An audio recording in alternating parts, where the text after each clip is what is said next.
Namaskar and welcome to the Sattology channel. I have a great speaker, a thinker, and I will disclose his name last to you, but you already guessed it. Some of you know it. Um, he's the author of Yogeshwar. He has written a trilogy, and his biggest contribution has been a Jaipur Dialogues, and that's one of his brainchild.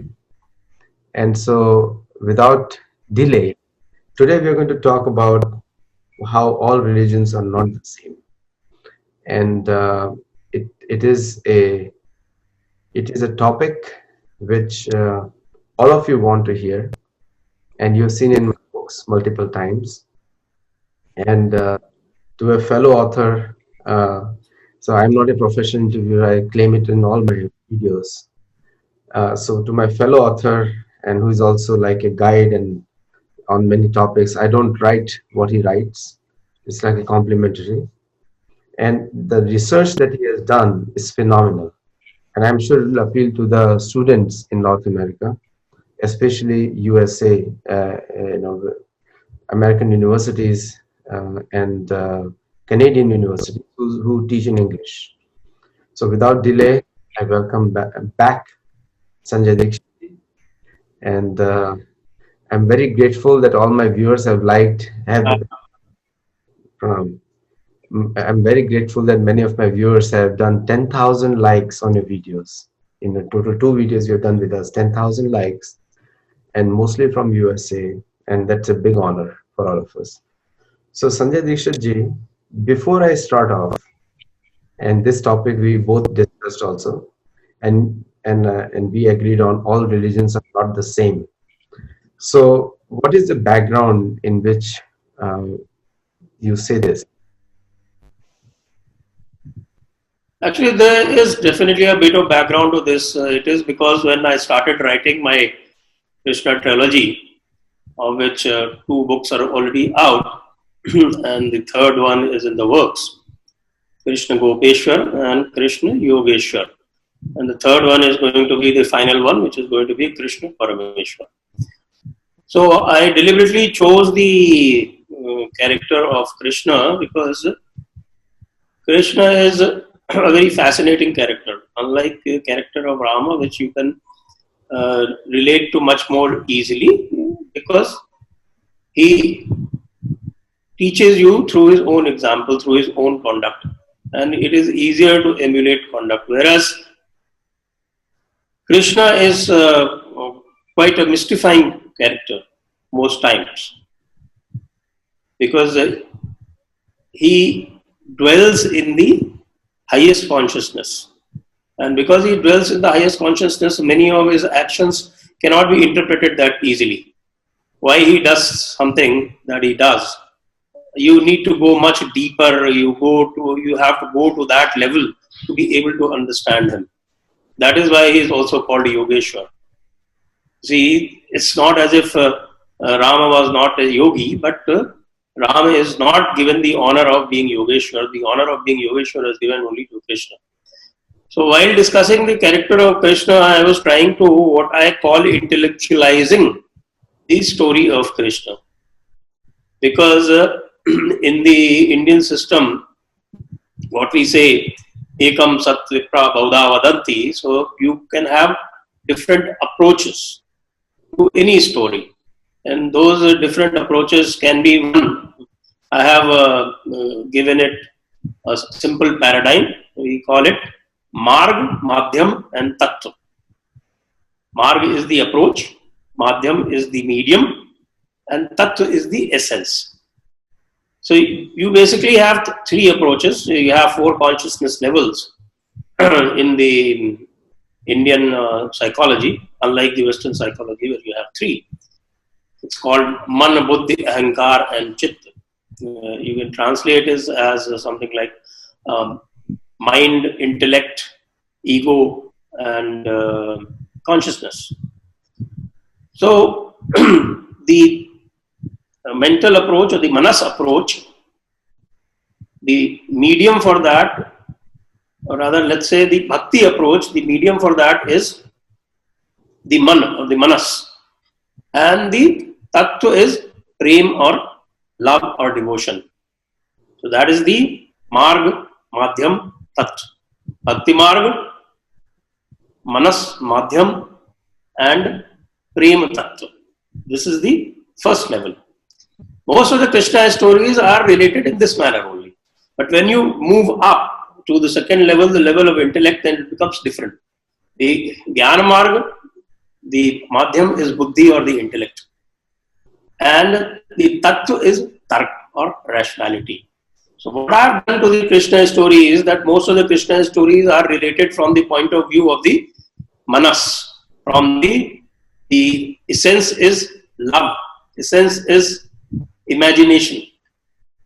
I have tried to take it to the level of intellect where buddhi and tark, or what is called intellect and rationality, they predominate.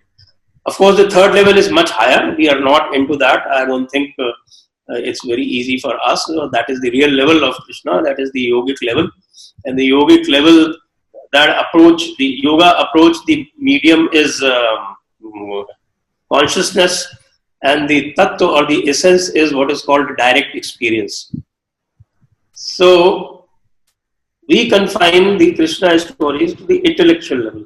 And when we try and confine it to intellectual level, then also the related question comes. The related question is, how do you define the Indian spiritual system or the Sanatana Dharma in terms of this particular Madhyam and Tattva? From the point of view of intellect, what is the Madhyam and Tattva that you relate it to? That is how this all religions are not the same was conceived, because there was a lot of demand for it. And it was in relation to this demand that I wrote a monograph. Actually, it was written for the youth. It was a 6-part series of about 1,000-1,200 words each. And now I plan to expand on it and probably take it to a book form, because there is a huge demand. It's already done about 1 million views on various platforms. A lot of people, a lot of platforms have borrowed it and published it on their own platforms. So it's kind of gone viral. So this all religions are not the same. The monograph, I think you can display it, the link on your comment section when you load this talk. And I do intend to expand it in a book form at some later date. So that is the background to this all religions are not the same monograph which I wrote. So in Chaitanya Charitamrita, Srila Prabhupada, in the Adi Leela chapter 17 verse 169, there he writes that all Abrahamic faiths, which is Quran, Islam, and Bible, he says Quran, New Testament, and Old Testament, they are man-made, they are temporary, they have a beginning and an end. And this is what Srila Prabhupada has written, the founder of ISKCON, in his purports to that particular shloka of Chaitanya Charitamrita. So, and this has been discussed many times in the Western universities also, where wherever there is an academic interest, they treat those books as man-made, has a beginning and an end.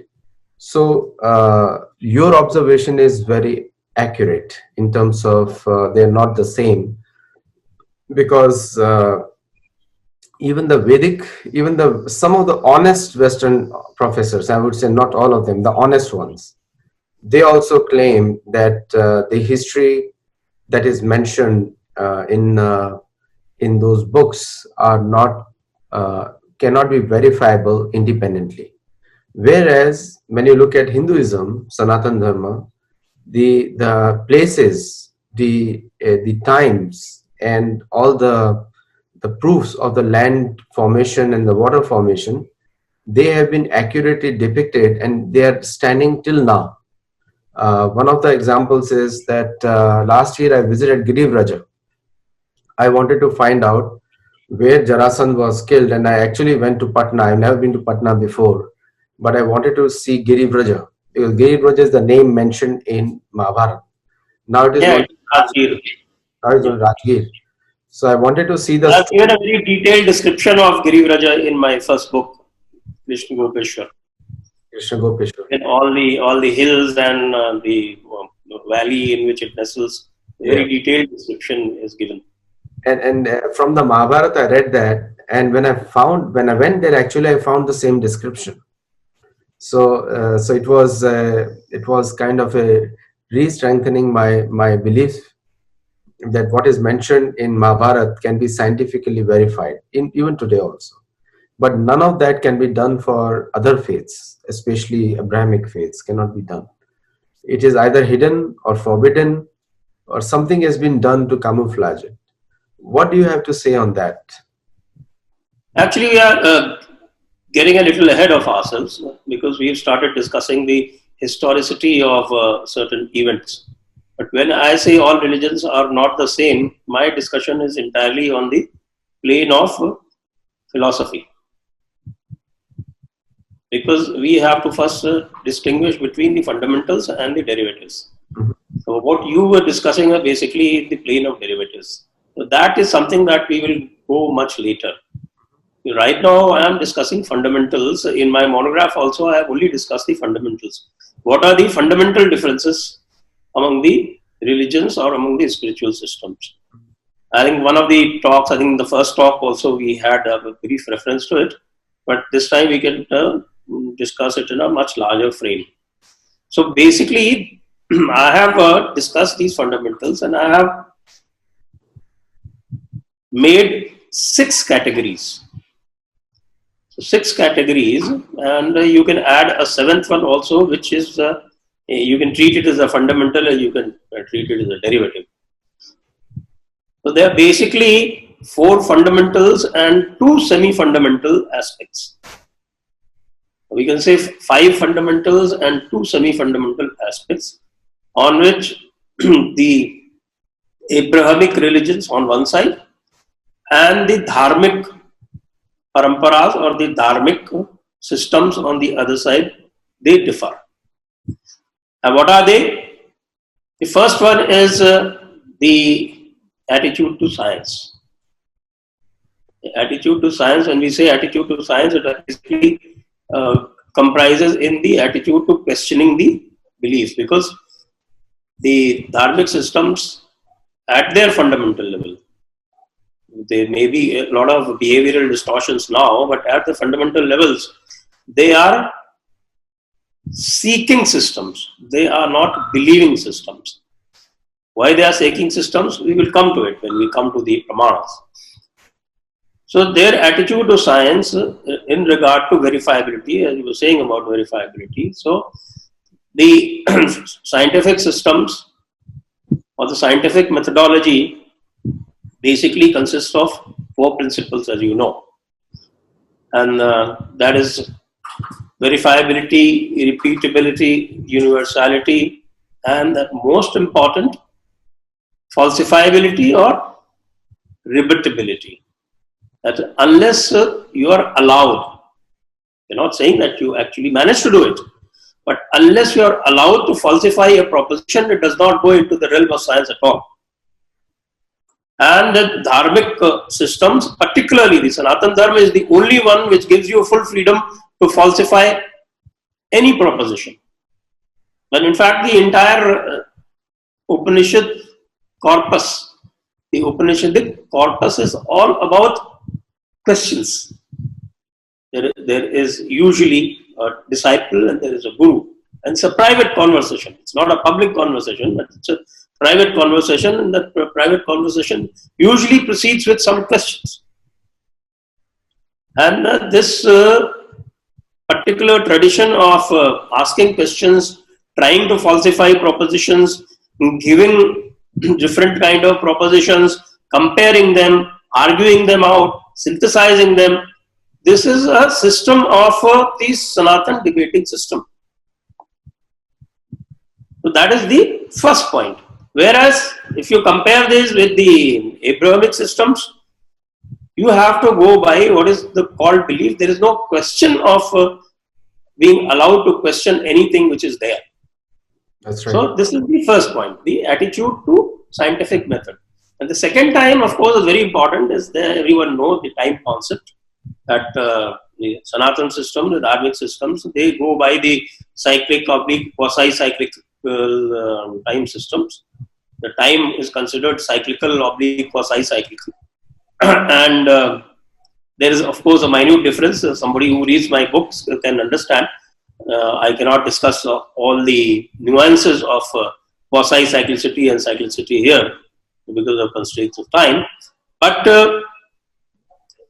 suffice it to say that when we talk about cyclical time, even Christianity used to talk about cyclical time, but they used to confuse cyclical time with what is called eternal recurrence.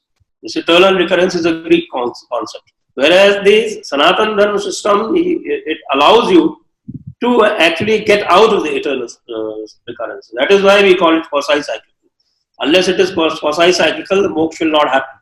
Liberation or getting out of the cycle of time is not possible unless you have time as quasi-cyclical.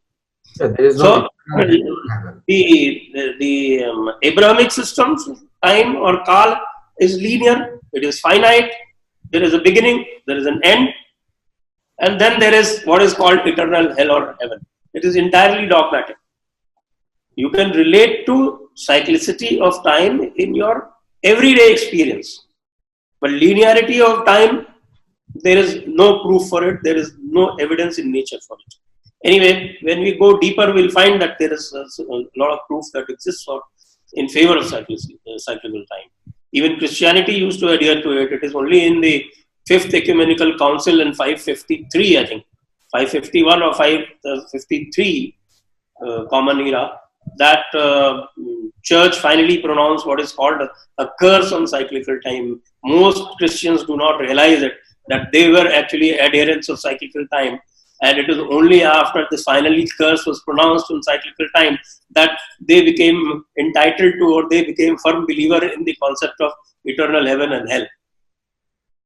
Today's eternal heaven and hell is only about 1700 year old as far as the church is concerned, and it happened with the mediation of the church. Why church intervened, I have given in detail why church intervened, because to enhance the power of the church, it was necessary for the church to do that. Islam merely followed that template. So that is the second point, is the time concept. So all religions, particularly let's say these two categories, they broadly differ on this, the time concept. Then the third point is the logic concept. The logic in the Western world is two value, true, false, right, wrong. There is no third value there at all. Whereas in the entire Indic philosophical system, in all dharmic systems, logic is minimum threefold and more usually fourfold. What is called Chatushkoti, which is very common to Buddhism and Sanatana Dharma, where it is a fourfold logic. There is a false and there is a true, and in between there are two more positions. One is called neither false nor true, and the other is called both false and true. So that also needs some explanation. You can go through the monograph, and I have given it in detail in that. Then the fourth position, that also it's semi-fundamental in the sense, the immanence of divine. The immanence of divine is a fundamental principle of all dharmic faiths. And in all Abrahamic faiths, the immanence of divine is a blasphemy. Here also there is a very interesting phase, both within Christianity and within Islam, when a lot of interpretations of their basic texts were done to imply that the immanence of divine existed. But then later on, the developments, the church came down hard on it, and in Islam later on you found that you had that classic battle between the Mutazallis and the Asharites, in which Al-Ghazali and Ibn Taymiyyah intervened very effectively, and their final intervention led to the death of that concept. And when that concept died in Islam, their dark ages began. That is when we call that the immanence of divine. These two are totally different, not the same at all. And then there are two semi-fundamentals, what I call the cosmology of the dharmic faith, which are infinite, which are almost eternal in nature, and their conceptions are vast. They go into billions and trillions of years. And the conceptualization of cosmology as far as Christianity and Islam is concerned, you know that in the Old Testament, the world was founded, or the universe was founded by God only on the 23rd of February, 4004 BCE. That's right. And they have been postponing the date of apocalypse, the final date given by Newton. Newton, of course, I don't know whether you know this. Newton was a very, very devout Christian. Correct. And he had given 1920 as the final date. We are already 100 years over. So, as Yogi Adityanath said in Hindi, "Qayamat ka din kabhi nahi aane wala hai." There's never going to be an apocalypse. So, if there is going to be no apocalypse, and the beginning of the world has been completely falsified by the Darwinian principles and all the scientific explorations, you can see where the two, or where the Abrahamic religions stand vis-a-vis the direct proof. There's also what I call epistemological differences. The epistemology means the proof system, the Pramana Shastra, as we call it in dharmic faiths. In epistemology, the situation is very, very clear in Sanatana, and equally clear in the Abrahamic religions. The Abrahamic religions, word is law. Law is God's mandate, and God's word is law. So whatever is written in scripture has to be taken as it is. That is the final proof. That prevails over everything else. That takes precedence. That takes priority. That comes first. Whereas, if you take Sanatana Dharma, and that's true also for others, whereas of course later on there have been some distortions in some other dharmic faiths like Buddhism and Sikhism, but I guess they are temporary because the basics are the same. There you have the position that direct evidence is the best evidence. If there is a conflict between direct evidence and word of the scripture, direct evidence shall prevail. There's a beautiful verse in Mahabharata. I'll give you 3 verses. One from Mahabharata, one from Adi Shankar, and one from Patanjali Sutra. These are definitive verses which give out the position that where there is a conflict between your direct evidence and what is written in the books, even in Vedas, then the direct evidence shall prevail.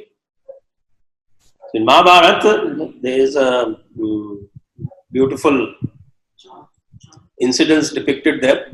There is a discussion between Raja Janak and one of the rishis. And this verse is read out. It says that Pratyaksham hetuyor moolam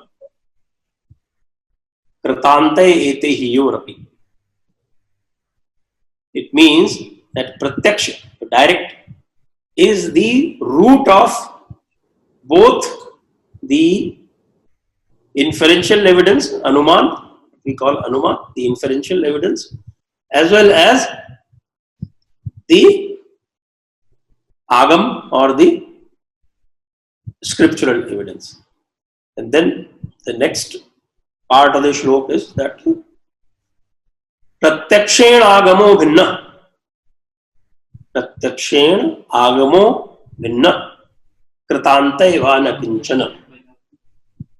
That agam and kritant, that is inference, they cannot be different from pratyaksha. Meaning thereby that wherever there is a difference, the pratyaksha shall prevail. And in the same way, Adi Shankara said, Jnanam na purusha tantram. Kintu vastu tantram. Vastu means objectivity. Your knowledge, the means of your knowledge, is not by means of what somebody tells you, but it is by way of objective reality. Also, it's there in Patanjali Sutra, I think the first chapter, 7th or 8th Sutra. 7th or 8th Sutra, it says, Shabda Jnananupati Vastu Shunyo Vikalpa. Vikalpa basically means delusion, duality, wherever there is more than one, that your unified consciousness is disturbed. That is Vikalpa. It says that Shabda Jnananupati, that Shabda Jnana, where there is no objective reality, then that Shabda Jnana becomes a Vikalpa, becomes delusion. So the proof system is exactly like science. There's also some little nuance to this, because when we say direct evidence, that direct evidence can be empirical evidence of the senses, and also the experiential evidence of your higher consciousness. That evidence, the experiential evidence is something that is not available to everybody, but then that is where you have the entire system of raising your level to the highest consciousness or to the level of samadhi to get that experience. Somebody reads the Patanjali Sutra, the whole thing is very beautifully described, and the path is given. That is the technology, as they say, that you have the scriptures, you have the theory, and yoga is the technology to take you to that path. And then I told you cosmology, I told you divine immanence, I told you epistemology, and finally, of course, the seventh point in this is eschatology. Eschatology is the theory of death. So, what death means in Abrahamic religions is, it's more of an inducement to some kind of eternal enjoyment with a lot of carnal pleasures. But as far as the theory of death in the dharmic system is concerned, it is based totally on your karma. You are fully accountable to what you do. You cannot be saved by anyone, and you cannot harm other people to please some god and be rewarded for that. That cannot happen. If you do a bad deed, you will suffer for it. That is why you find that in Sanatana Dharma, there is no concept of the other. There is no concept of the non-believer. There is no concept of that, okay, if you don't believe in my God, then you are fit to be killed. That kind of thing doesn't exist, whereas that very much exists there. Because ultimately, you are going to be saved only by the agency of the church or the agency of the your fikha. Only that agency is going to save you.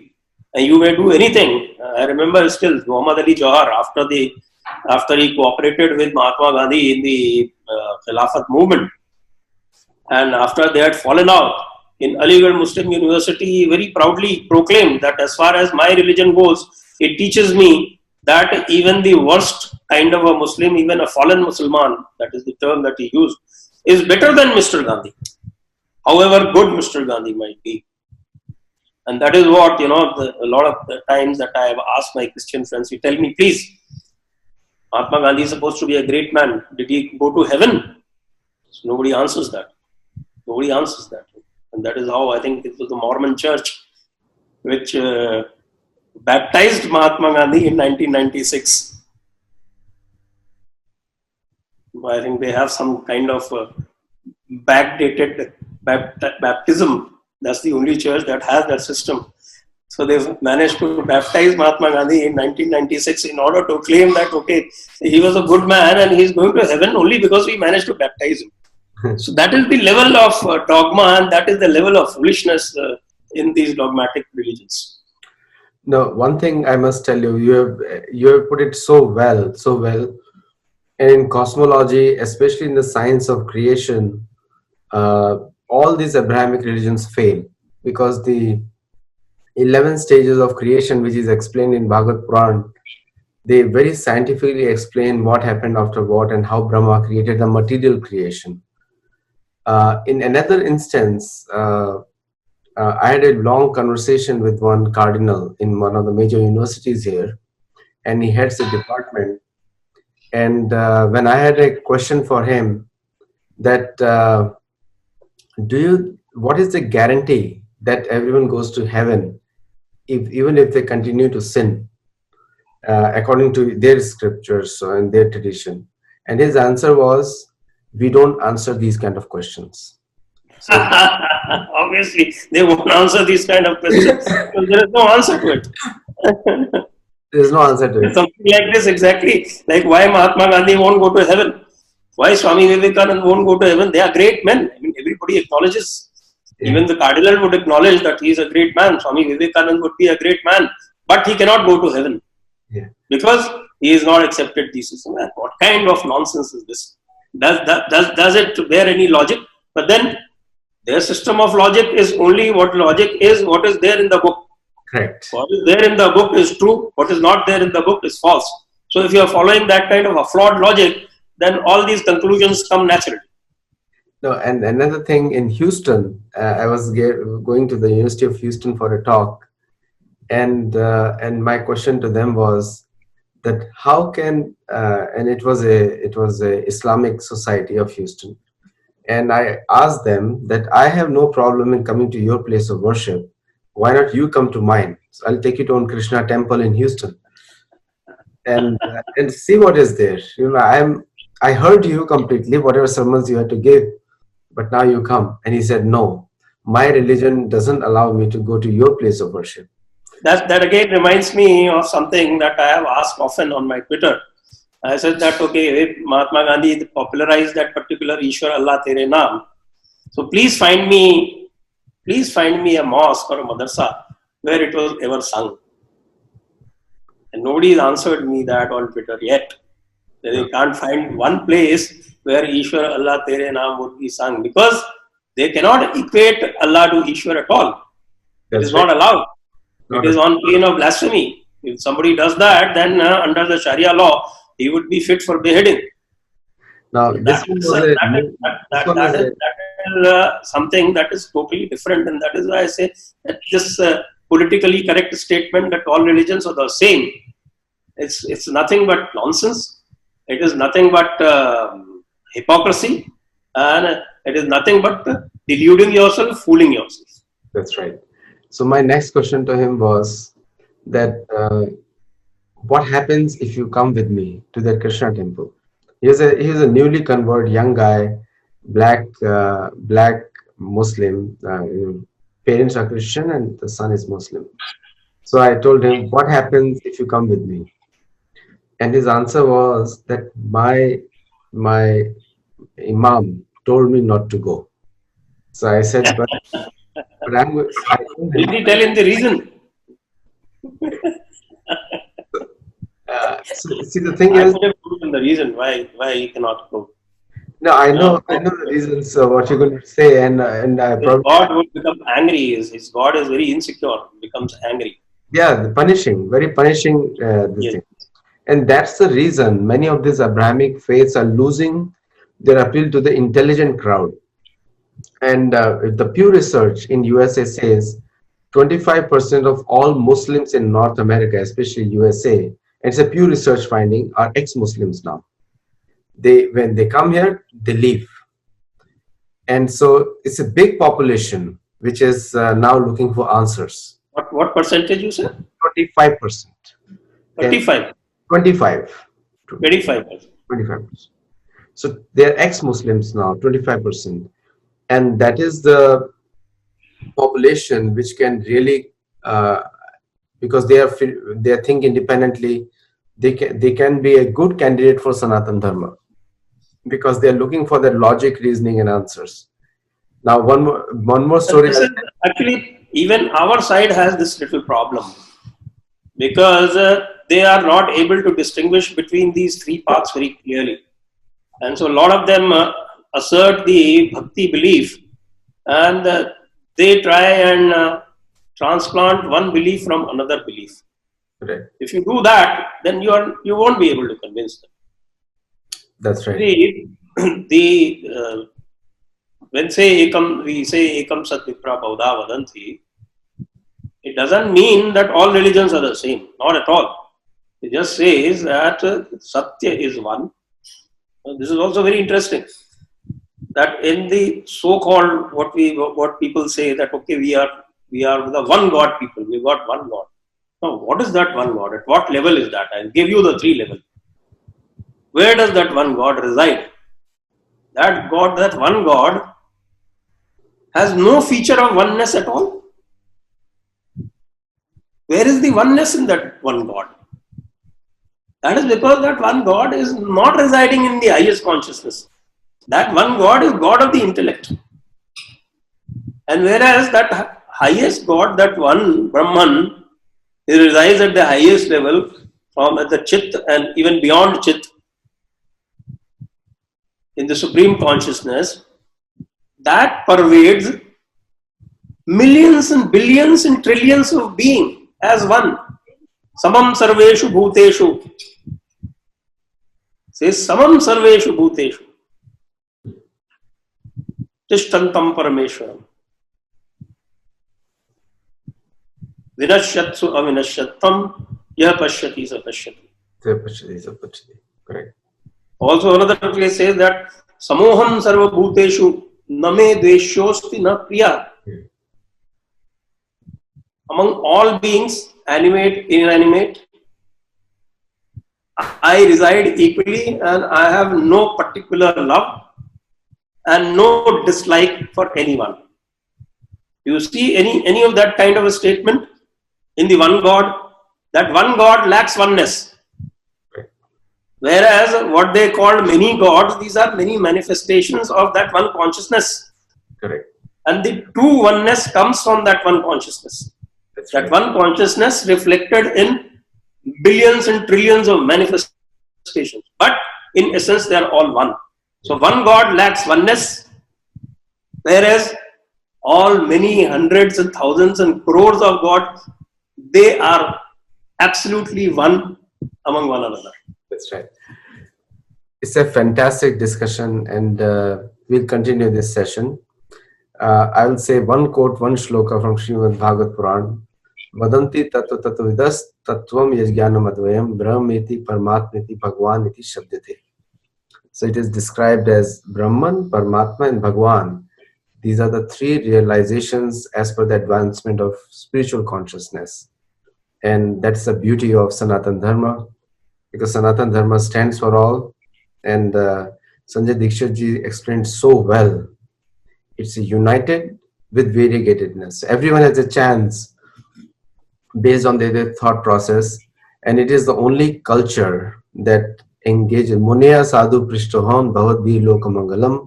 It encourages questioning, and it encourages the whole Bhagavad Gita is filled with questions and answers. So my viewers, please read, search on Amazon Sanjay Dixit, and please buy those books and what he has spoken now. And you must take these books and get this all the different concepts which he has put it so nicely. Cyclical time and the concept of eternity and the terms which he has used here, very, very good. So with that, Sanjay Dixit ji, do you have anything to say in last words on this topic?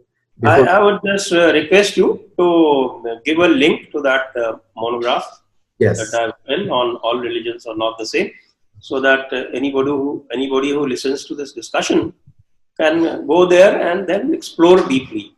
Yes. So if you can send me that link also on my WhatsApp, then I'll publish that. I'll send it to the editors and they'll compile it in the video itself. I'll do that. Yes, I will do that.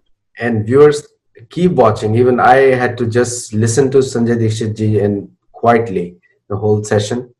And so I would request you to also listen to him. A very wonderful person and with a deep research. And don't forget to follow Jaipur Dialogues on Twitter and follow him on, he's available. I will put his Twitter account also outside. And also on YouTube. yes, on YouTube too. So, so thank you all for this nice Sattology session and with Sanjay Dixit ji. And thank you so much. Namaskar. Namaskar.